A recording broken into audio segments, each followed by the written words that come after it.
independent living. Living on your own can be a very exciting time, but it can also be a very daunting time. This is why it's really important to plan. Like many of life's transitions, anytime that you plan ahead for different things tend to go a lot smoother than if you don't do a lot of planning. So this is why we are putting this together to provide you with a lot of information that'll hopefully support you as you are thinking and planning to live independently. So as I mentioned, planning ahead is essential. So most people, as they start to near the end of high school, is typically when they start thinking about, living independently and what that entails. A lot of the things that must be thought of are things like, how am I going to pay my rent? How am I going to pay bills? What does it really mean to, live on my own? And where would I live? Would I, have a roommate? Would I want to live on my own? So there's several things that, must be thought of so that, you're, um, so that you are successful. So at Westside Regional Center, we definitely have information and resources that can help you through that process. You also have your service coordinator in combination with your circle of support team, which could be made up of your parents, friends, family, teachers, anyone that you have, been working with. So it's really important that you get as much help as possible. So this is why I'm really glad that we are able to offer this to everyone here. And we look forward to continue partnering with our entire community, so that we can provide you with resources that will enhance your overall life. So with that said, thank you once again for being here. Happy New Year to everyone. And let's move forward. Welcome again. Thank you.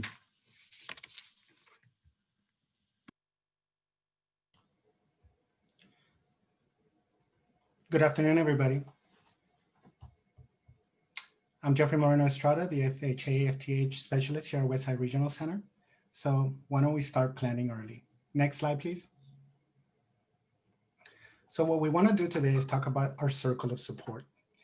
One of the most important components is the family. So we want to discuss the best future living arrangements. Seek help in practicing independent living skills while you're still at home, because they know all the things they are doing to make sure that the family is being taken care of. So now it's time to take some of that responsibility for yourself. You want to ask about budgeting, shopping, cooking, housekeeping. You know those chores that we love to avoid? Well, I think it's time. If you really want to live on your own, it's time to start taking them seriously and maybe add a few more.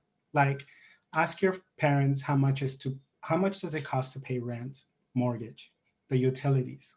These are very important things to know as you plan for you living out on your own. Another important component of your circle of support is the service coordinator.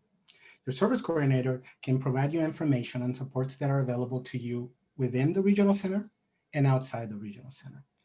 And of course, if we want to live on our own, we want to develop an employment goal. Next slide, please. So as we talked, we want to develop a plan. We want to set those goals, and we're identifying the people that can help us achieve that. Family, the service coordinator, like I mentioned. We want to create a timeline. When are you planning to move out of your home, right? Obviously, getting a job is very important.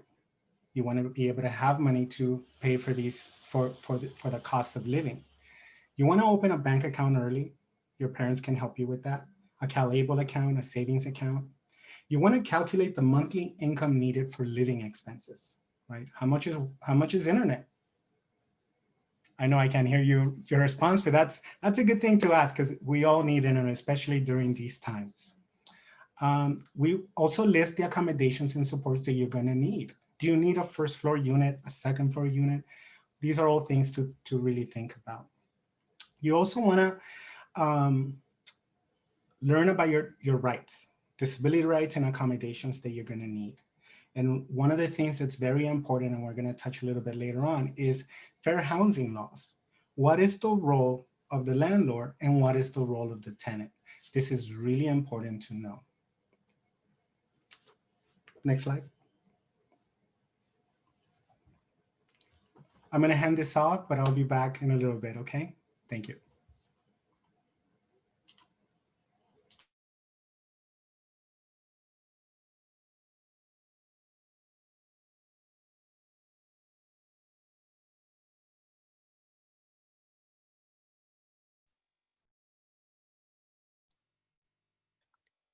Up next is Tim DeHaven for My Life Foundation.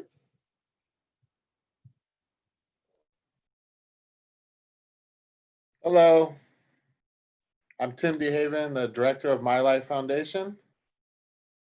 I'm going to discuss some of the steps in finding an apartment, and I'm going to share some of the techniques that we've used over the years.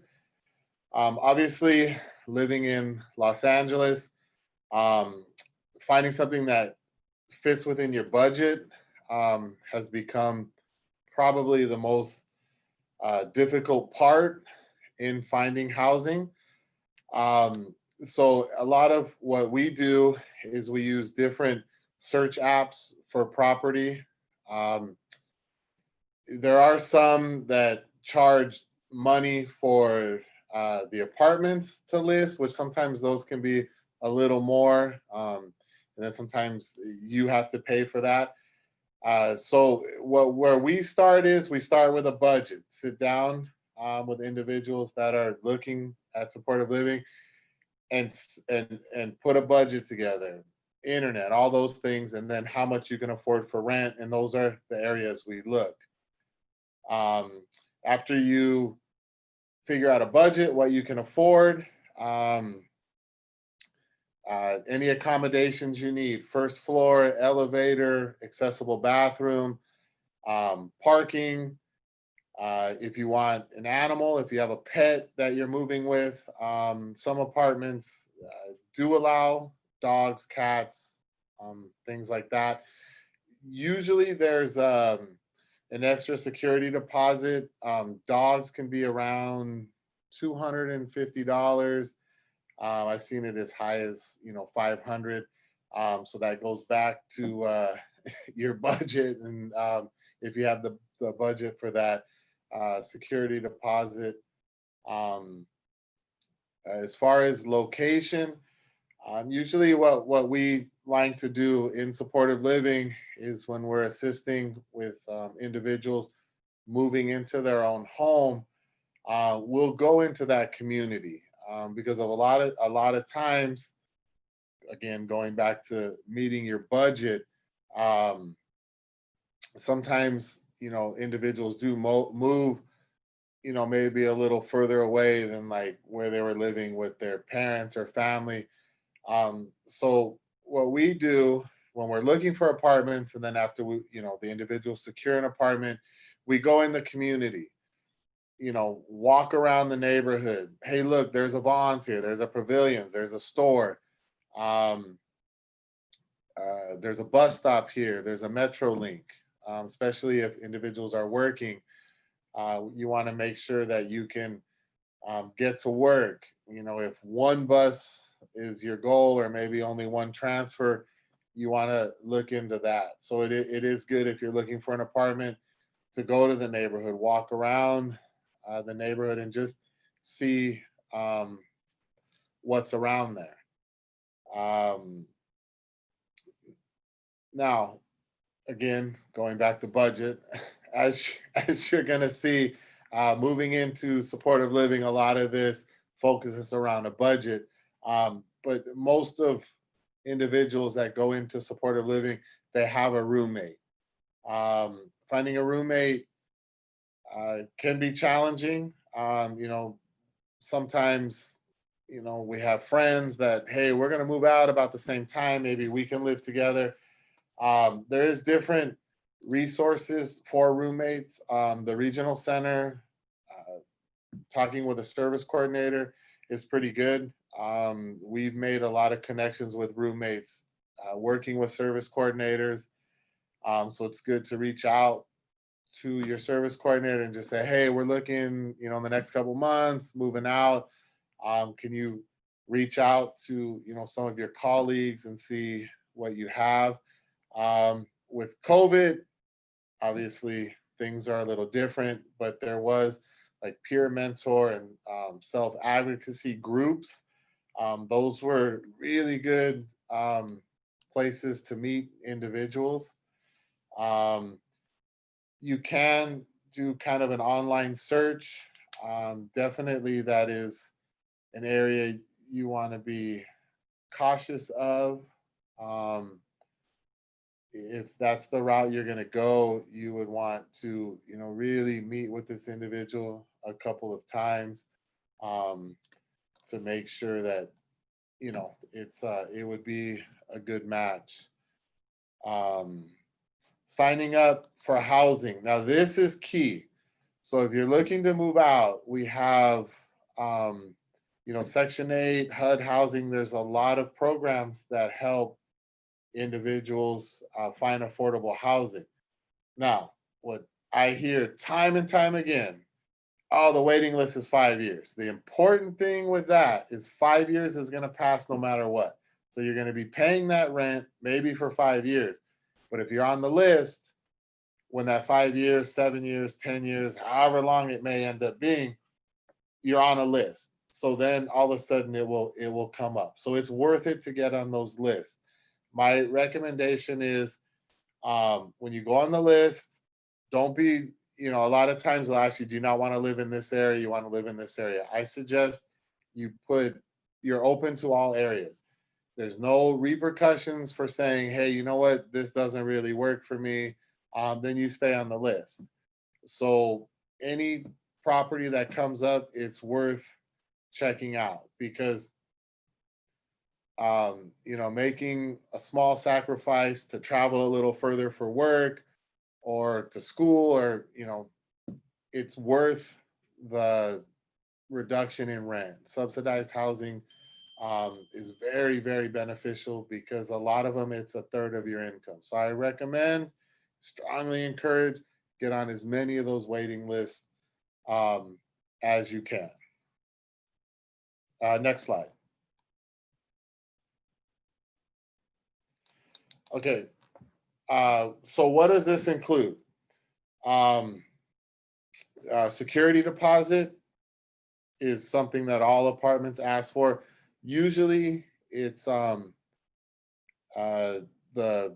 same as 1 month's rent. So if your rent's $1,500, you're looking at about $1,500 for a security deposit. Now that's obviously refundable if the apartment is in good shape. We go back to finding a roommate. The security deposit obviously would be split between two individuals. Many apartments require like a cashier's check or a money order. Most of them won't take cash. So once you get to that point in the process, make sure you have enough time to go to the bank. You might need to split it. So just, you know, that's just a process that, in my experience, can be very time consuming. Renters insurance. You know, some apartments require it.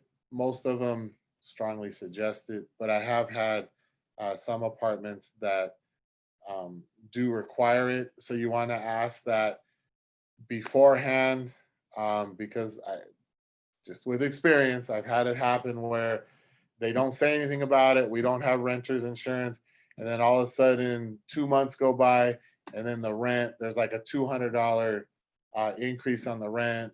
And then they come back with, hey, you guys didn't get renters insurance, so we added it to your rent. And let me tell you right now, they don't shop for the cheapest quote. It's almost like they are connected with an insurance company. So ask that question first. Your monthly rent, let me back up a little bit with the security deposit. I left something out. Um, it hasn't happened recently, but some apartment management companies will say that a last month rent is required. So they're talking your first month's rent, which obviously you have to pay, security deposit, which you have to pay. I've had it where they'll say we need a last month's rent. That is not legal in Los Angeles County. So you do not have to pay that because then that becomes a very steep bill. So that's a good thing to kind of remember when you're doing this because that has happened. Your monthly rent, as far as paying your rent, you're going to be living with a roommate. A good question to ask is, will you accept 2 checks or 2 money orders? Some apartment management company just want 1 check. So that's something else that you're going to have to do every month where, somebody may have to get cash or give a check.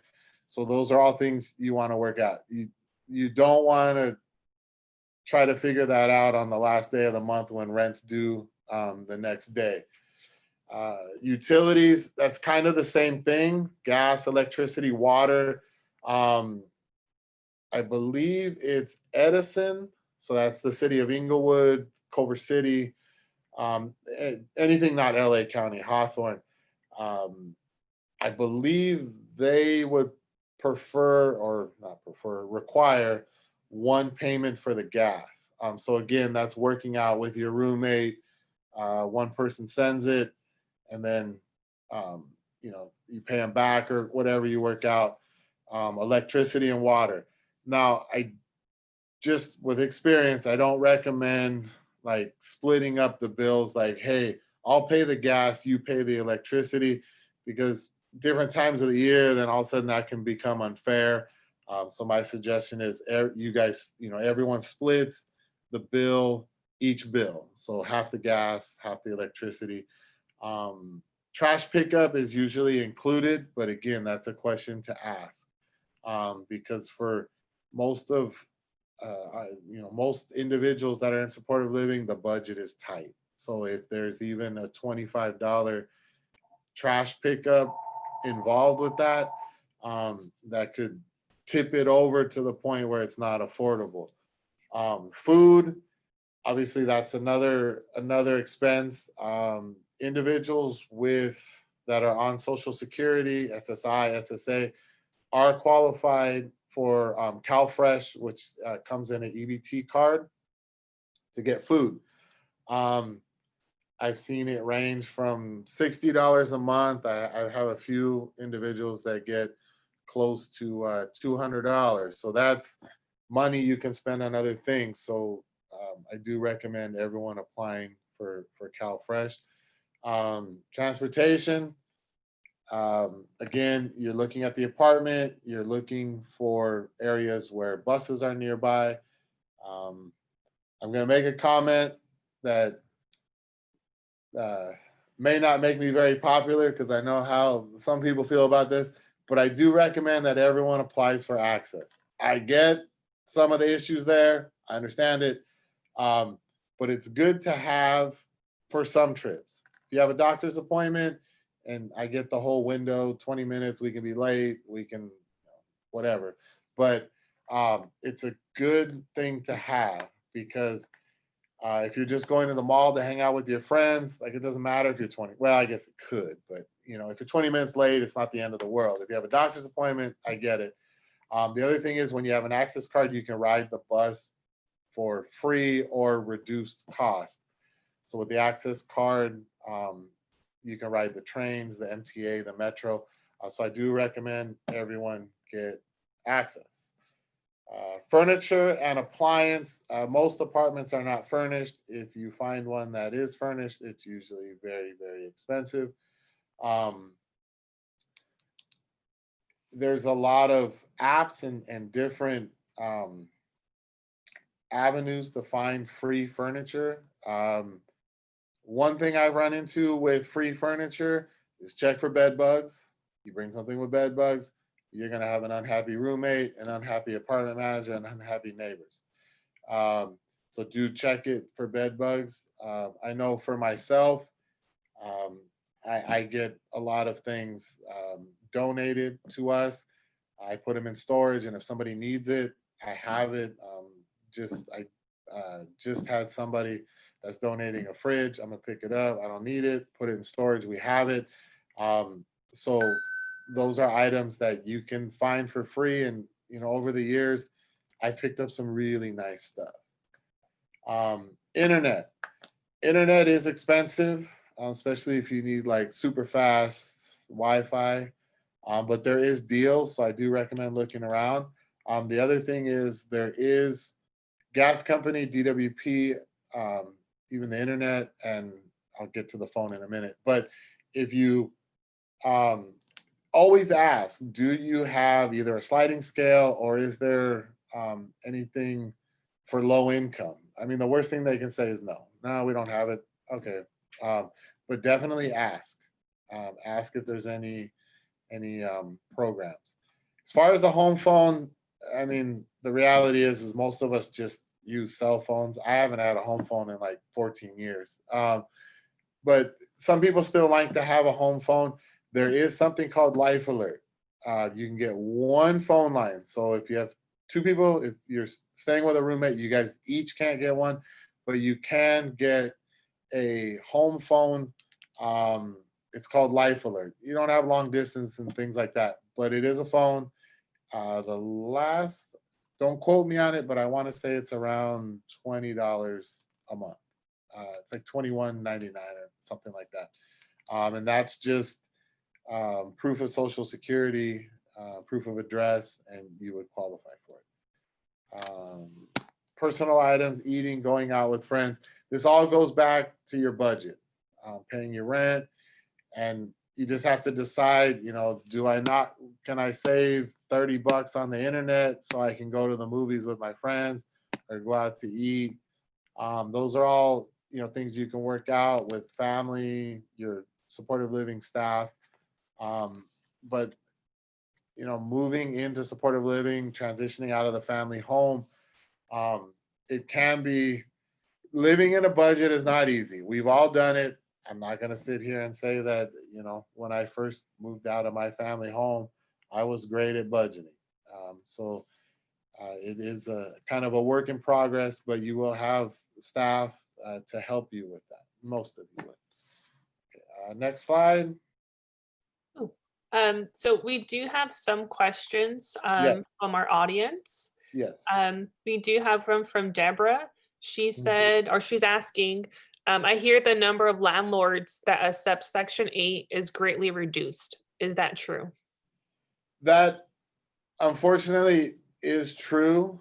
A Section 8 voucher, when you receive it, unfortunately, it is true. It's the climate that we're in where, rent is going up, and the apartment management, there's such a high demand for rental property, which goes into the fact that it's almost impossible to buy homes now. More people are renting. Unfortunately, that is true. I probably should have mentioned this earlier when I started. A lot of times when we're looking for apartments for the individuals we work with, I try to find independently owned apartments, because a lot of the big property management companies, they just have rules and guidelines that's it. You need to make a third of the income. We don't accept Section 8, and that's it. You can't go to the manager and say, hey, but they don't care about bud. It's just, this is what we do. So if you are looking, if you have a Section 8 voucher, I really recommend finding an independently owned apartment. Go to them and, whatever you're comfortable sharing, but hey, I'm a regional center client. I have Section 8. I'm going to have staff that are here. Again, whatever you're comfortable sharing, but you would have better luck getting Section 8 approved, because like, just an example, like Westside, whatever, rental company, if as an organization, they don't take Section 8, like it doesn't really matter what you say, because that's their company policy. So to answer your question, and very long-winded, yes, what Deborah, what you're saying is correct. But that would be my suggestion, is just trying to find an independent apartment manager that you can have a conversation with them and explain, your circumstances a little more. Right. Thank you, Tim. No problem.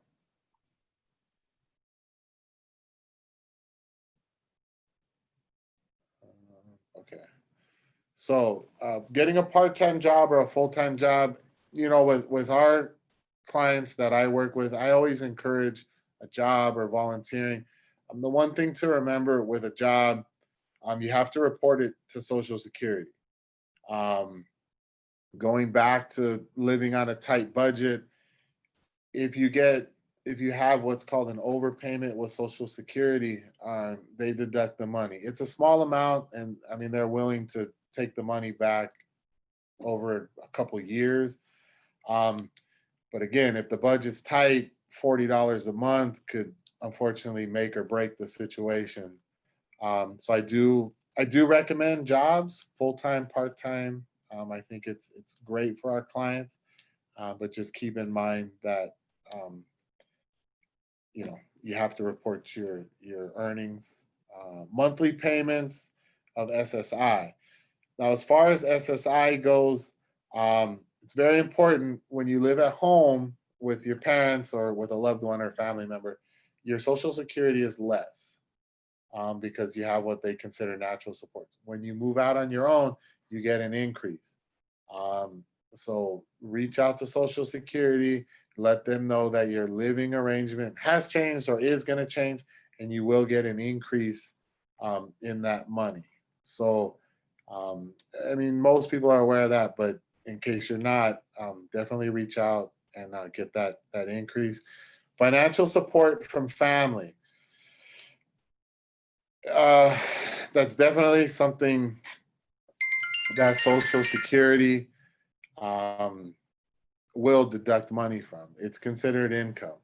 It's the same as working. If mom, grandma, uncle, aunt, somebody in the family is, let's say, giving you $200 or whatever it is, it's considered income. So family members that are helping, I recommend, maybe bringing food or something like that. I mean, it's when individuals move out, families, they want to help, but it will be considered income. So housing subsidy programs, we talked a little bit about that with Section 8. Renting property from a family member at an affordable price. These situations, at least from my experience, have worked out well, and sometimes they don't work out so well. My suggestion to that is, whether it's your favorite aunt that you've known your whole life and everything's cool, and I know it's uncomfortable and it can be difficult, but approach it really as an agreement, a contract. Write a contract, figure out what the rent is. Because I've seen it work. I've had individuals that live in families' back houses, for one of them for decades. Everything's good. It just works. But I've also had it where it doesn't work. So you want to figure out the rent, figure out when the rent's going to be paid, and things like that. Roommate to pay 50% of the rent. Obviously, you're going to split the rent with your roommate. Now, you have an apartment where you have a master suite with a bathroom and a jacuzzi or whatever, and then you have a 10 by 12 room. Is it fair to split the rent 50-50? No. Those are things you want to sort out before the lease is signed. So, hey, your room's 3 times the size. You have your own bathroom. You got the spa tub. You got whatever you got. Work that out before, because it is, in my opinion, it is reasonable for somebody with a bigger bedroom to pay a little more. So that would be my suggestion there. Okay, next slide, please.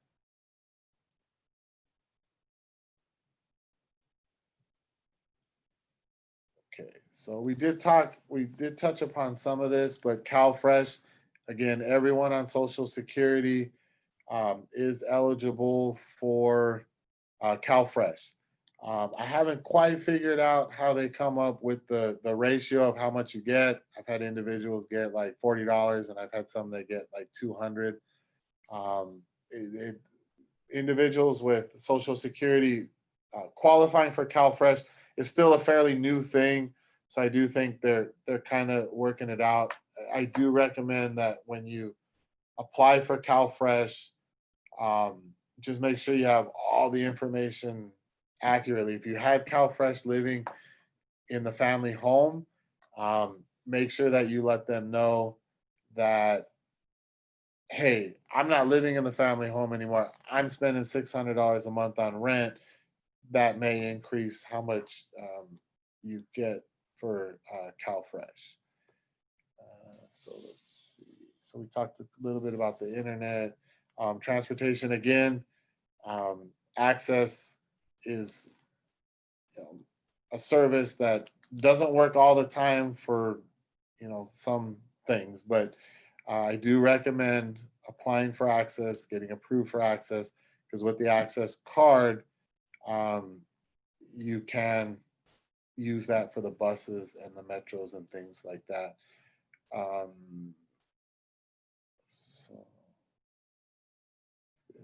Taxi coupons, that you can get coupons for like coupons for the taxi.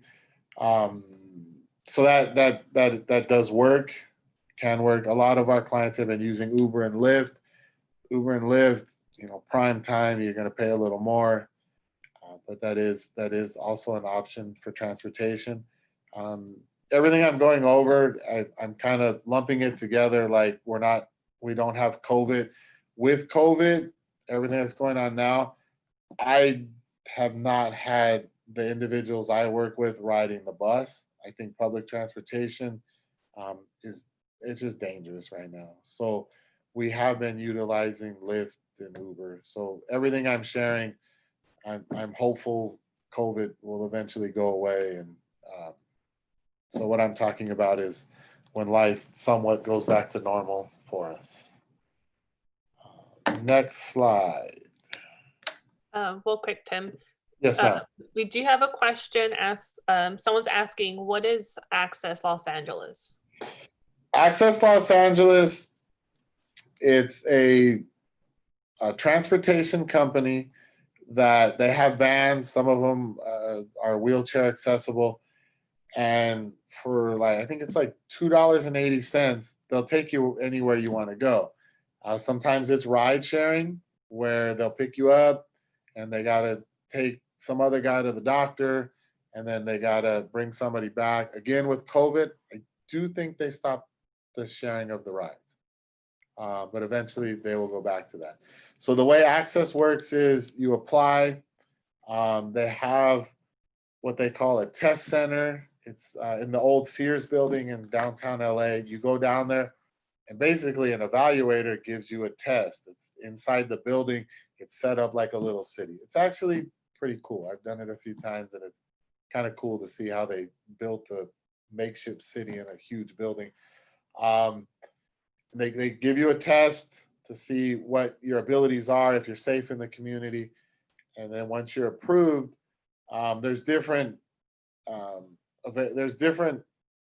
want to say options, but some individuals that qualify for Access can actually ride on Access with one of their staff. And then with the Access card, you can ride the city buses and the MetroLink. I think the MetroLink, no, the Metro's free. And as far as I know, the buses are free. So it's just a good thing to have. Access does have guidelines that doesn't always make it work real well. They have what's called a 20-minute window for picking you up. So like I said earlier, if you have a doctor's appointment, you need to be there at 9, may not be your best option because you could be 20 minutes late. But that's Access. You can find them online. I think it's Access. If you just Google Access Services Los Angeles, it'll come up, and then there's an application process on the computer that you just fill out. With COVID, I don't know if they're doing evaluations, but they will come and pick you up for the evaluation. So if you apply, they will send a van, they will pick you up from your residence, they will take you to the test center and bring you back. There was another question about what is CalFresh and what is Section 8 housing? So CalFresh it's EBT. So it's what used to be known as food stamps. It's a card that you get, looks like a debit card, and it's for food. So like meat, cheese, things like that, you can't buy like toiletries or anything like that. It's accepted at any store, most fast food restaurants. And it's, again, they've opened it up to folks on Social Security. So it's just EBT, or formerly known as food stamps, decades ago. It's been EBT for quite a few years. And what was the other question? I'm sorry. Oh, Section 8 in subsidized housing. It's through the County of Los Angeles. Section 8, basically the county pays a portion of the rent. So you would pay a third of the rent and the rest is covered. But like Deborah had mentioned earlier, that a lot of landlords are not accepting Section 8 because of the high demand for rental properties. They, unfortunately, it's about money, and they can make more money charging God knows what for rent, because rent has definitely gotten out of control. Thank you, Tim. No problem. Okay, and up next is Jeffrey. Hello again. So let's talk about services and supports. Next slide, please. So how can Westside Regional Center support you? We can support you once you turn 18 and exit the school system with the following living options: family home agencies, independent living services, and supported living services. Next slide, please. So FHA, family home agency. Before I start, think of it like when you're about to jump in the pool or the ocean. You dip your toes in. You want to see, is it too cold? Is it too warm? Is it just right? Think of it like that. So it's a living option that supports individuals in a home style setting. These individuals reside with a family that we call mentors, and they share in the interaction and responsibilities of being part of that said family. The individuals receive the necessary services and support from the mentors, agencies, and the community to enable them to be a participating member of the community. The FHA arrangement allows the sharing of food, shelter, experiences, and responsibilities, to name a few. Next slide, please. So someone that might be thinking of going into an FHA, like I said, it's someone that might not be fully ready to live with a roommate or to live on their own. They're no longer able to stay at home, or they just want to venture out, but not fully and completely. These are also individuals who need ongoing support and services to be successful in the community. They will fully participate in that said community where the home is located. The mentors will guide them to locate the local library, the supermarket, the park, anything within the area that is beneficial for them. Other people that can also try to get get the service is people that may either have or not have medical needs or behavior. This is a little difficult sometimes because, again, we have to kind of see how to accommodate that support. Doesn't mean we cannot, it just makes it a little harder to maneuver. One of the benefits of going into the FHA is that you also get your own room. Growing up, I had to share a room with my sibling, and well, it wasn't always fun. So I remember having my own space was like the greatest thing ever, right? So again, we definitely want to mention that this service is for adults 18 years and older who have already exited the public school system. Thank you. Next slide. Okay, and up next is Jesus. Hello, my name is Jesus Bernal. I'm the Quality Assurance Specialist for Supported Living in ILS. And I just want to piggyback a little bit on what Tim had mentioned, that planning, budgeting, and accessing generic resources is very important when planning to move out. So what do you do when you can accomplish this on your own? Sometimes your family and friends can assist you. But what I'm going to talk about is two different services that could assist you with doing this as well. The first service that I'm going to be talking about is independent living skills. And the goal of independent living services provides individuals with functional skills training that enables them to acquire or maintain skills to live independently in his and their own home, or to achieve greater independence while living in the home of a parent, family member, or someone else's home. And the services are provided one-to-one at a 1-to-1 ratio. If I could get the next slide, please. Some of the services that they can provide are locating a home, finding a roommate, money management, meal preparation, transportation training, and community safety.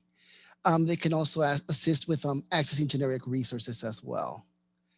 It's important to note that with ILS,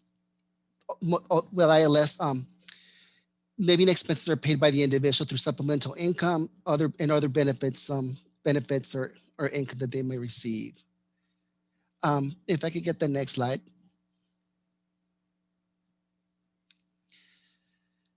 So supported living is the other service that I will talk about.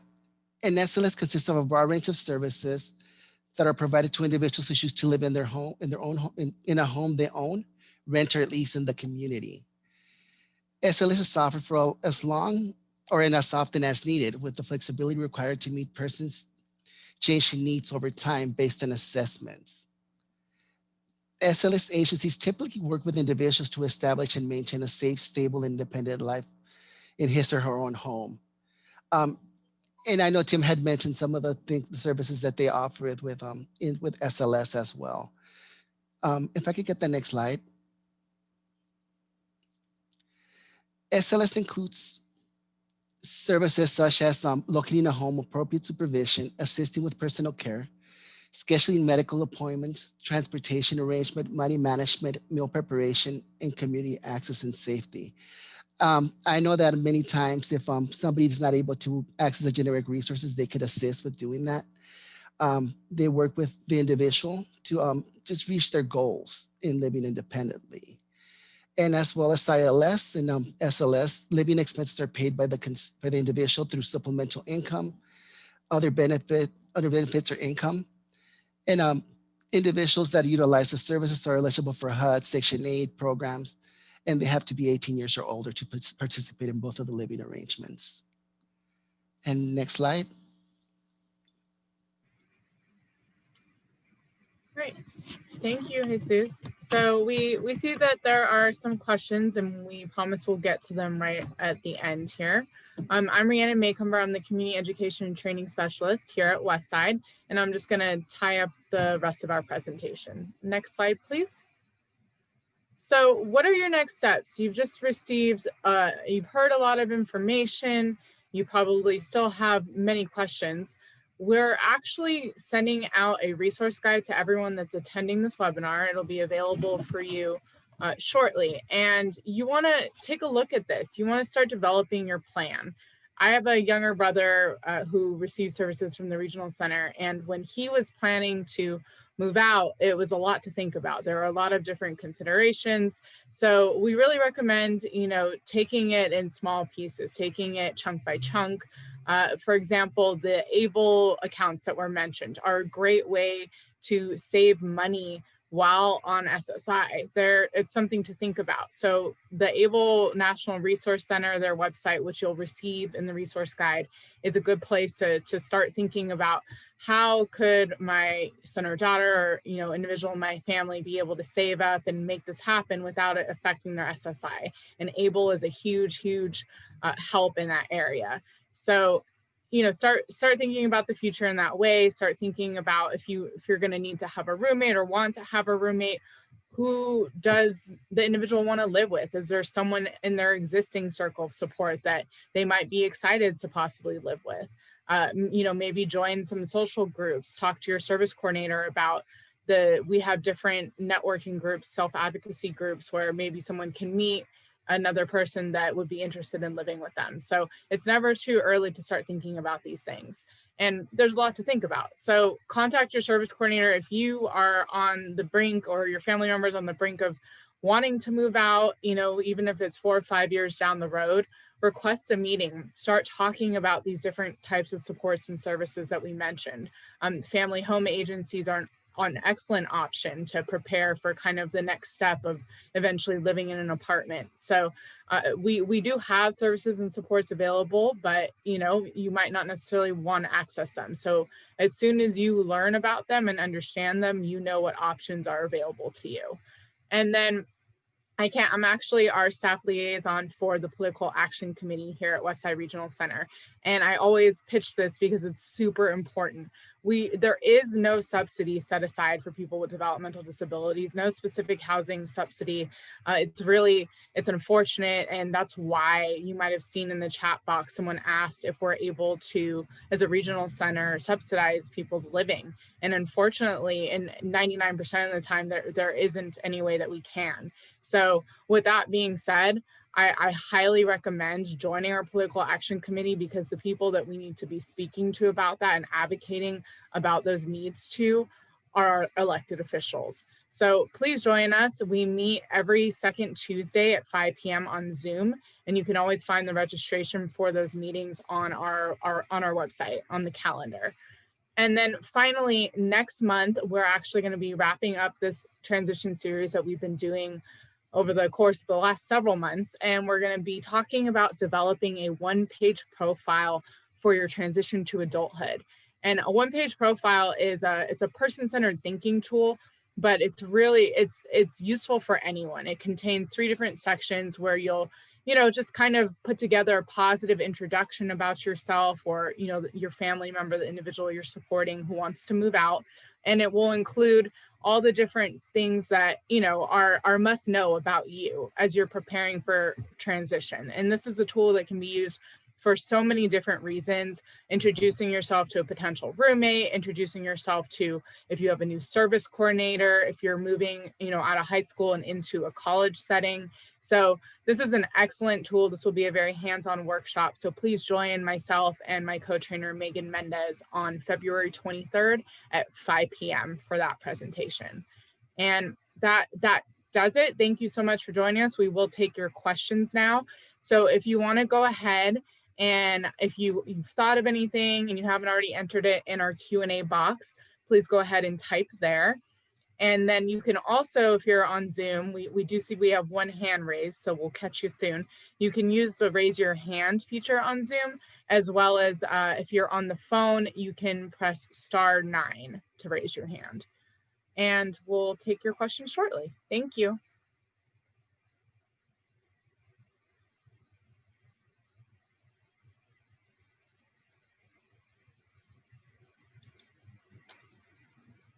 All right. I think we'll actually get started with the individual who has their hand up. So Delnaz, what I'm going to do is I'm going to make it so that you're able to speak to us directly. So you should be able to unmute yourself now. Yes, hi. Good afternoon. Thank you so much for conducting such a great webinar. The question that I have is, if the individual is at home, they can get SLS based on my understanding.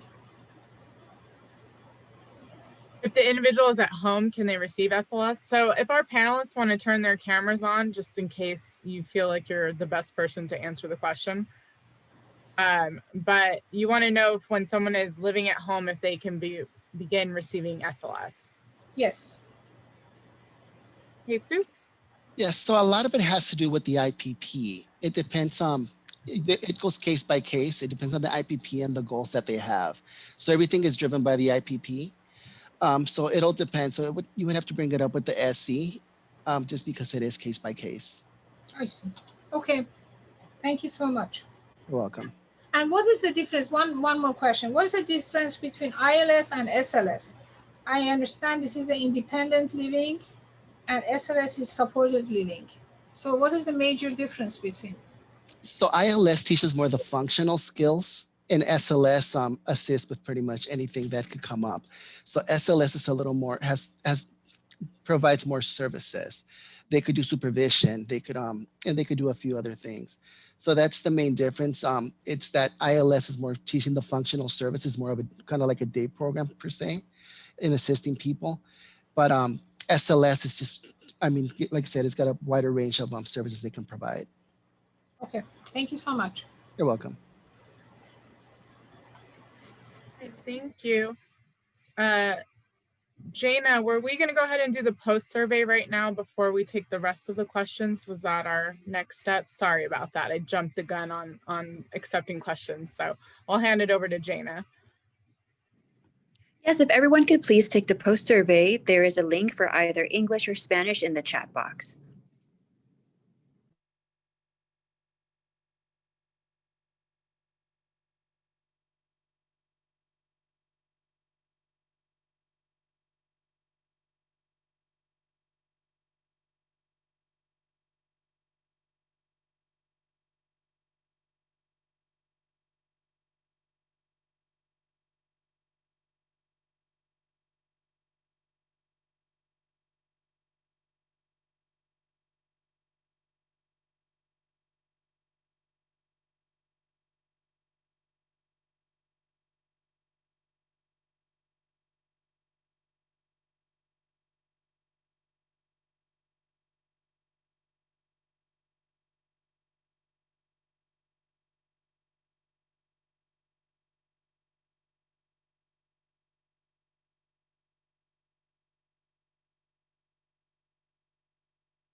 We'll go ahead and give everyone one more minute to complete the post survey.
Okay, so we have a lot of people that were able to complete the post survey.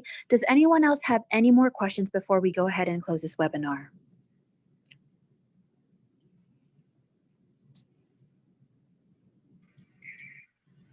So I see a couple people with their hands up, Jana. So maybe we can start with those folks. So I'm going to bring over Elena. Elena, you should be able to unmute yourself and ask your question to our panelists. And if our panelists can all turn their cameras on, that would be awesome.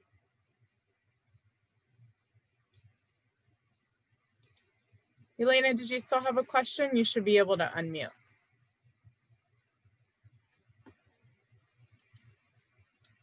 Okay. We'll try the next individual. So I think it's Zonia. If you have a question, you're able to unmute yourself now. Hola. ¿Me escucha? Hola. ¿Me escucha? Sí, sí te Hola, escuchamos. hola. Hola, sí te escuchamos. ¿Me escucha? Sí. Hola. Zoya, Hola, ¿me escucha? sí te escuchamos. Sí, la pregunta mía es con relación a la encuesta. No me apareció en español. A ver. Déjame mandarlo otra vez la enlace en el chat. Dame un momento, por favor.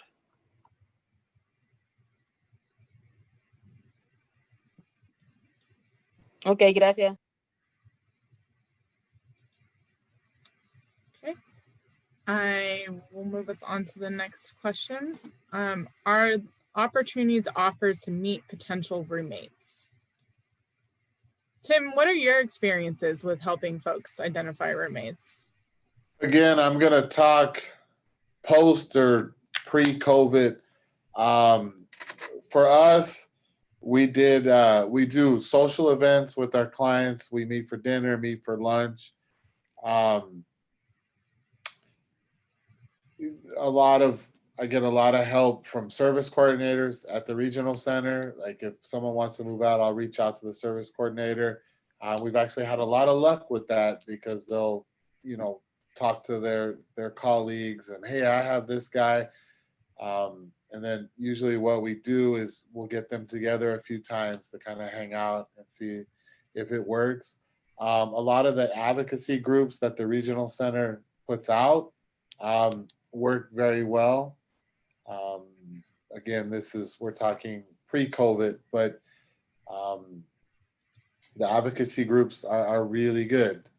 Go out, sometimes they used to meet at, different types of restaurants or, at the regional center. So that's primarily what we use. Another suggestion is if, you had a friend or somebody that you went to school with or, reach out to them and see if they're interested in moving out. If, when you're moving, if your child is moving out and you're working with a supportive living agency, I would definitely start there because a lot of supportive living agencies have clients looking for roommates. Like right now, I have 3 guys all looking for roommates. In an ideal world, the 3 of them could live together, but that's not working out. So we're working with it. But most agencies will have people that are moving out. My suggestion is maybe be a little flexible on the timeline, things like that. But those are the avenues that I've always used and been pretty successful with. Rhiannon, may I add a little to that? Yeah, of course. So definitely planning ahead is really important, and communicating with your service coordinator as well, because they have access to more resources or people looking for roommates. So when we have someone in our caseload that is preparing to move, we look at how we can match them to other clients or other individuals that are also looking for roommates. So we kind of try to set up a little bit of a phone call, obviously, like Tim mentioned, pre-pandemic, right? Or to meet to kind of see if that would be a good match. So again, reach out to your service coordinator and say, these are the things that we want to start planning for, so they can have it in their radar and they can start kind of pairing and seeing those opportunities for potential roommates. Thank you, Jeffrey. We had some questions. We just want to make sure that everyone's able to hear the answer in case they're interested. So Jeffrey was able to help us out by typing some answers. So if you don't mind just letting us know out loud, Jeffrey, what FHA stands for and how it differs from a group home. Oh, you're on mute. Sorry about that. That's okay.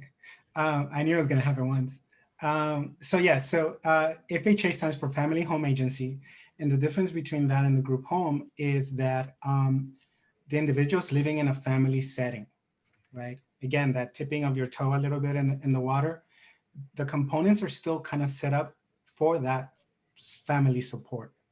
The other model is staff. So it's in my experience, individuals in that setting require more support, medical support, or they have higher behavioral concerns or things like that. So obviously in the family home agency setting, there's more independence, there's more of an natural setting, a living setting. Great, thank you. And there was a question regarding SSI and if someone, which is Social Security income, and whether or not someone automatically qualifies as a person receiving services from the regional center. And as Jeffrey mentioned in the Q&A box, it's determined, whether or not someone qualifies is determined by an evaluation done through Social Security themselves. Social Security is a completely separate entity from the regional center, so it's really their own process. And as we were kind of talking about earlier with planning, planning early, starting to have these conversations, although you can't usually apply for SSI before 18 years old, you can begin to look at the application, start gathering, you can create an account on the website. We actually did this with my brother, so I'm familiar with the process where you can create an account. We did this when he was 17 and we saw, oh, we need a psych evaluation. We need these various documentations and we need to start thinking about his medical history, things that we would be able to answer these questions with, because there's quite a lot of questions. So the more prepared you are, the more ready to go you are, you can just get that application filled in and submit it the day that the person is eligible. And the way that that gets going is you submit the initial application and then they'll go ahead and give you a call to do the next pieces of the evaluation. So you'll know if someone qualifies by way of going through that process. Although it can be arduous at times, definitely stay committed, because a lot of times the people we support will be deemed eligible. So there's no 100% of the time situation, but in a lot of cases, yes. And do we? Yeah, go ahead. I will also add this component. The SSI will reach out to the regional center for documentation for whatever we have that can support their decision. What I always told families was this: there's a chance they're going to say no. You have a window to appeal it. After the first appeal, there's a chance they're going to say no. You have a window for the next appeal.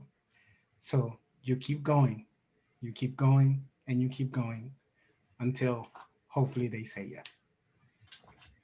Yes, that was definitely our experience. I recommend continuing. An appeal is a need to appeal is common. So being rejected the first time is not uncommon at all. So don't be discouraged, just kind of stick with it. That would be our recommendation for sure. And then we have another question, I believe, relevant to the family home agency situation. So for clarification, the family support has to be someone other than the parents, correct? So yeah, I did see that question. So the circle of support that we were talking about is before any type of moving or anything like that, which is the family. For the FHA model, it's actually not a family member of the individual living in the home. These homes have been gone through a process to get approved to be able to provide that service. So yes, it's not the parent at that point. At that point is the individual has moved from the parent's home into an FHA, right? In that different model. Again, sometimes one of the things that you might think is, why would someone move from their family home to another family home outside of that? Again, there is a higher level of independence at that point also. It might not be a full level of independence like with a roommate or living on your own, but just like I always tell the families, there are things that parents do that's automatic. It's just, that's something that comes when you have a baby. And no matter what I say or anybody in this panel tells you, you're going to continue to do that, right? In that other setting, well, they're not connected in that way. So they're there to build that skill, to teach that skill, right? So that is why it's not a family member. Thank you, Jeffrey. I'm not seeing, actually, I'm sorry. I do see one more question. Let's see. Oh, I guess this is in alignment with what you just said, so I'll take this one. How many families are actually available? Someone wants to know. I think, I'm assuming this is also in regards to FHA. So we do have openings and we have different homes, and we are developing more homes as we speak. But as you know, we're on the west side, so we're trying to figure out a way to be able to do this, to have more opportunities. So going to the question, I think, is you want to contact your service coordinator. You want to talk about that might be a potential model that you want to pursue, and then start preparing for it, right? Because, you know, so since I'm the specialist for it, I would either put the name on a waiting list and go from there. Obviously, usually, if you're 16, 17, and you're planning on exiting school, then obviously that gives us a window to start preparing for it. Usually a 2-year window for us, for the FHAs, are really not that much of a requirement. It's more like within that 1 year away from graduation and you want to explore that, I would recommend that. That's when when you have that IPP with 1 year away, to really bring it up to your service coordinator. For us, for the other things, obviously the earlier the better. Hopefully I answer that. Thanks, Jeff. And then kind of tying into what you just said, there's someone asking what would be the recommended program for their son that is graduating high school this year and planning on attending a local college program a year after from high school. And like Jeffrey said, I think, you know, you can begin exploring this option of an FHA, but as far as a particular program, it would really be dependent upon what how your son wants to live, where he wants to live, what you as a family can afford. If he's going to college and there's an option of living in a dorm, hopefully come the time that he's moving on to that level, you know, you can explore that piece. There's a lot of different directions that could go, but the best recommendation, you know, we could make as a regional center is begin having that conversation with your regional center service coordinator, find out, you know, kind of based upon your son's independent living goals, what would make the most sense for him at this stage and what direction to start moving in.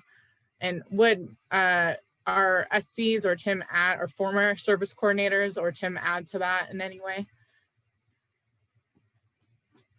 No worries. If not,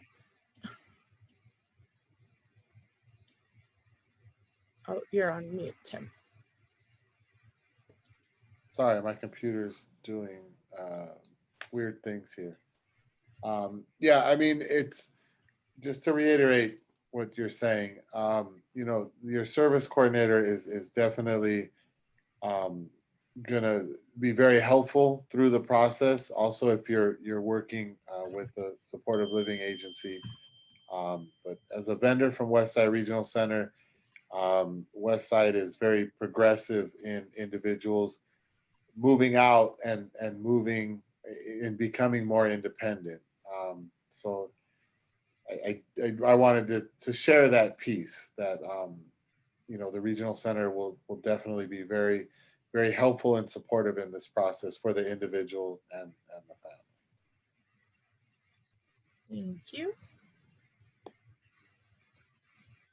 All right. And then lastly, there's a question, is there social emotional support for WRC clients that are in college dorms? Would any of our panelists like to take this? I could do that one because I provided services in the dorm.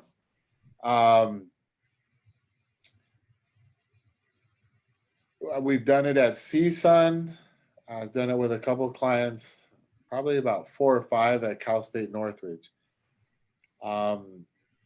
It's again, my experiences with CSUN, so it's good to reach out to. There's a office for, it's called Disabled Student Services, something like that. They're very, very helpful. In a dorm, there's going to be someone else living there, so you need to keep that in mind when the individual stays there. And it's a lot of shared space. So there was some adjustments that staff and all of us needed to make, but it does work. It's worked. We had a guy for 4 years, and we got an accessible room for him, and it worked very well. But my suggestion is to reach out to the school and work with them very closely. Um, Later on, he was able to get a room where he shared with someone else who received services, and that's when it got much easier. He was one of the individuals was with a room where the guy wanted to party all the time, and that caused some conflicts with staff and things like that.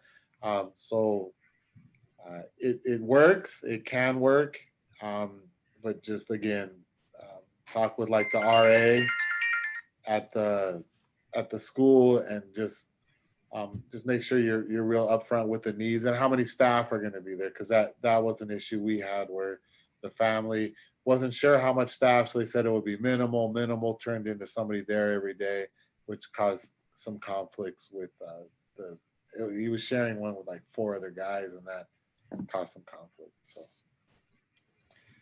But also to tie in what Tim said, if you have someone in college and they need support to maneuver the campus and the support in the services, just like what Tim's services, supported living, independent living, there's also tailored services that can really help around the campus to familiarize the individual on the offices of disability, on requesting time with the professor, extra time for assignments, tutoring. All these things are available in the colleges, and the staff would support the individual then to maneuver that system.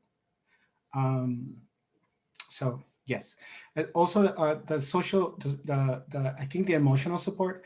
Also, there's different things available through the Department of Mental Health. A lot of things are going online where you can have a conference with someone like over Zoom. I would definitely recommend that if you feel that you need the support, to reach out to your service coordinator. There was another question that I also saw, was that if you want to have your home be considered to become an FHA, who would you contact? Well, that would be me. So we'll definitely make sure that I give you that information before the end. If something happens, contact your service coordinator and they'll get you in contact with me. Thank you. Jeffrey, I actually privately sent the individual your email, so they hopefully have your contact information. Yeah. Thank you, Rhiannon. No problem, no problem. So I believe that will probably do it for us, but just in response to what Jeffrey was getting into around tailored services and the college campus, you know, this is the second to last in our transition series that we've been doing over the last several months. So there were 5 other webinars before this. There's one more after this. They all cover these different topics, right? One of the areas we talked about was pathways to employment, which includes a piece about tailored services. We talked about transitioning out of high school specifically in terms of academics and planning for college. So mental health, physical health. There are quite a number of webinars that address different areas of transition. So if you haven't had a chance, you know, please go ahead and check out those recordings. They're on our YouTube channel, and you can pick what you want to focus on first. You know, it's a lot of webinars to watch, but if there's one you're really interested in, you can always check it out on our YouTube channel by searching Westside Regional Center, which is also where this webinar recording will become available in, shortly. And additionally, we'll also send out the resource guide along with the link to the recording in it, is my understanding. Is that right, Sandy? That we're going to include the recording in the resource guide? Yes. So tomorrow, everyone who has attended this webinar will be receiving an email with the resource guide. The resource guide is it's a PDF document. It has all these great resources that was discussed. For example, developing a plan, a lot of great websites that will give you a step-by-step process to develop this plan, as well as links to all these financial assistance programs. So the resource guide is in English and in Spanish. And it'll also contain the link for these presentation slides that we just showed everyone, as well as a recording of this webinar. So tomorrow is when everyone should receive an email with this link. And once it's sent to everyone's email, will also be available on our YouTube channel and on our website. Great, thank you so much, Sandy. And then I think that about does it, right? Would you like to add anything else, Sandy, before we finish up? Yeah, I just really want to thank all of our panelists for really coming together and create this presentation. Westside Regional Center is really moving forward and providing a lot of trainings for families, for individuals you support, service providers, even a regional center staff, to really educate themselves about how they can better support everyone we serve or anyone we would network with. And so I really want to just really thank our panelists on behalf of everyone that's watching this video, as well as our interpreters. I really want to thank our interpreters for being here. It's very difficult translating and interpreting everything that we're talking. So thank you, Soyo and Caroline, for all that you do for us. And once again, thank you everyone for letting us into your homes. And we really hope you have a great night. Bye, everybody. Take care.